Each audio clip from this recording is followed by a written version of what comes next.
Hi, this is Scott McClymans at CEO Velocity.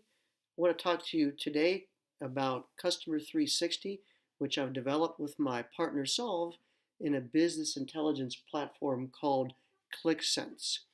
Right now, we're looking at our products and services sheet, and this gives us a lot of very valuable information.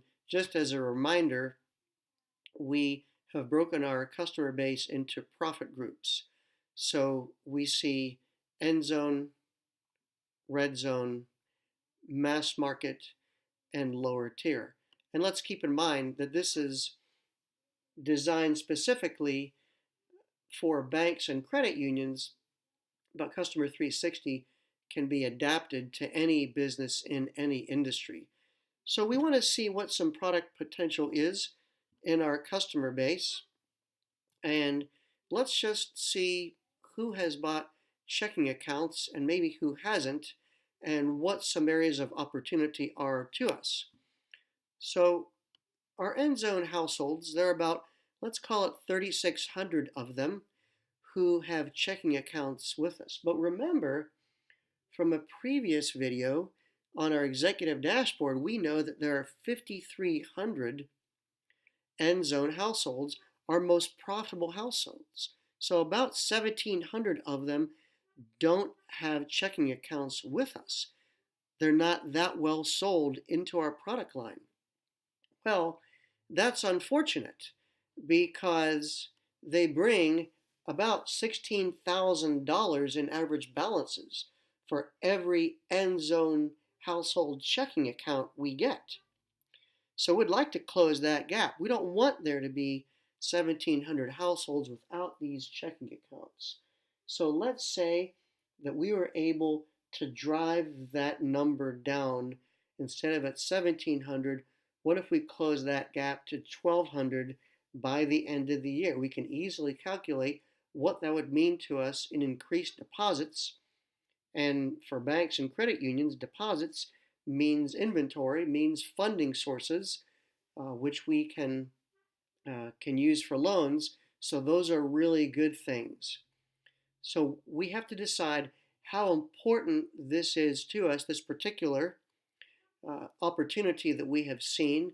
We can assess it, and we might assign it to the head of retail, and he or she will then delegate that, create a strategy with their branch managers or with their regional executives. And they've also got to bring their CFO into this, because the CEO is very critical for deposit product pricing, as well as monitoring that mix of assets and liabilities. Now let's take a look at this from a little different angle. Let's look at demographics. So we know that we have a certain number of affluent households in our customer base. But those affluent households, when we're looking across our deposit accounts, they cut across all of our profit groups. So there are 4,876 affluent households who are also in our lower profit tier. But wait a minute, some of their peers are in our highest profit group. So why haven't we been able to create as much value for the very same affluent households that are in the lower tier as we have in the red zone or the end zone households? What happened? Did we just not reach them? Are they in outlying geographic areas? Have we just not made them aware somehow of what other products and services that we have? This is kind of a question, a dilemma that we might need to investigate, specifically if we want to create more loans. Loans are critically important to banks. So we know that in the same affluent households, some of them are in the end zone. 953 have loans with us that are in our highest profit group. There are another 893 households who are in the next category down in terms of profitability. And then there are just under 1,200 affluent households who are loan customers in our mass market profitability group. Now let's take a little bit deeper look at that. Remember, we're looking at affluent households, and the affluent households in our end zone profit group bring us almost $364,000 in loans. So that probably is a really nice mortgage, maybe a mortgage and an auto loan.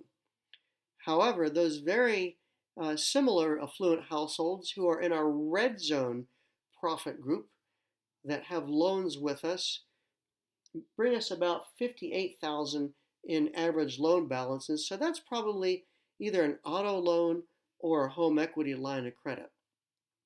But we also have some affluent households in our mass market profit group, loan customers who bring us about $4,600. So those folks, those are probably, maybe they've used their home equity line of credit a little bit, but it might be credit card balances.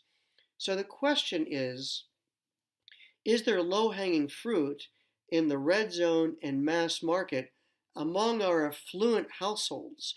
We know the potential is at least $364,000 in borrowing.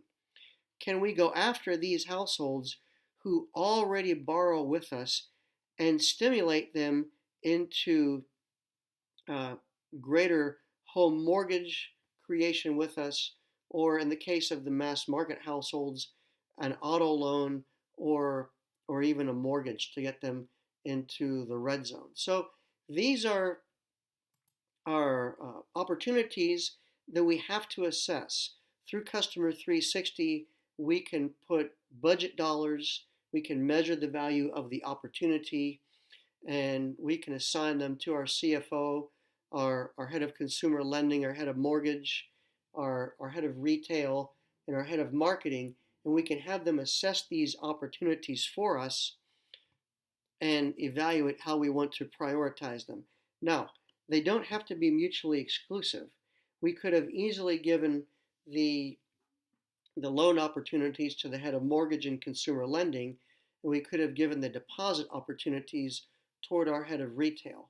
But we need to understand the value of each opportunity, what it would take to get it, and how we need to go about acquiring or closing the gap in that opportunity.